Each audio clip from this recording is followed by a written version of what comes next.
இனிமே கண்ணை மூடிட்டு கடலை எண்ணெய் வாங்கலாம்.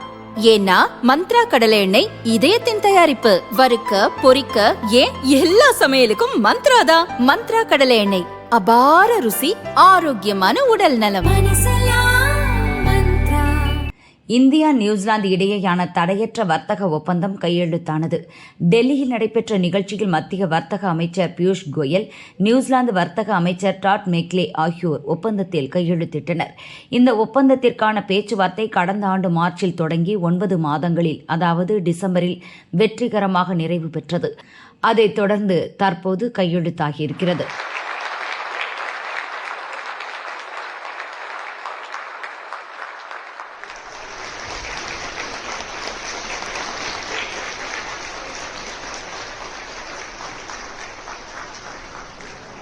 இந்த ஒப்பந்தத்தின்படி இந்தியாவிலிருந்து நியூசிலாந்துக்கு ஏற்றுமதி செய்யப்படும் டெக்ஸ்டைல், பிளாஸ்டிக், தோல் பொருட்கள், என்ஜினியரிங் பொருட்கள் உள்ளிட்ட 8284 வகையான பொருட்களுக்கு இறக்குமதி வரி விதிக்கப்படாது.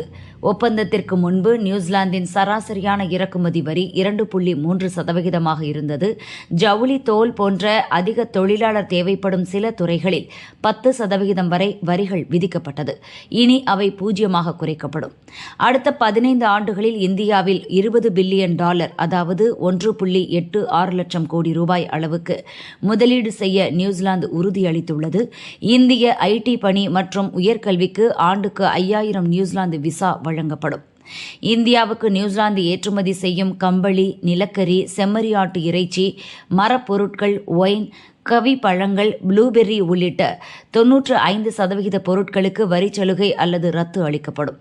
இந்திய விவசாயிகள், MSME நிறுவனங்கள் நலன் பாதுகாக்கும் பொருட்டு சில பொருட்களுக்கு வரிவிலக்கு அளிக்கப்பட்டுள்ளது.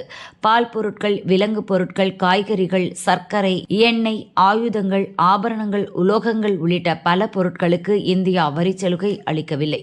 இந்த ஒப்பந்தம் இந்தியா நியூசிலாந்து உறவில் ஒரு மைல்கல் என்று பிரதமர் மோடி கூறியுள்ளார். இந்த ஒப்பந்தம் இந்திய வளர்ச்சிக்கு முன் எப்போதும் இல்லாத வகையில் உத்வேகம் அளிக்கும். விவசாயிகள், MSME நிறுவனங்கள், கைவினைஞர்கள், இளைஞர்கள், பெண்களுக்கு பெரிதும் பயனளிக்கும்.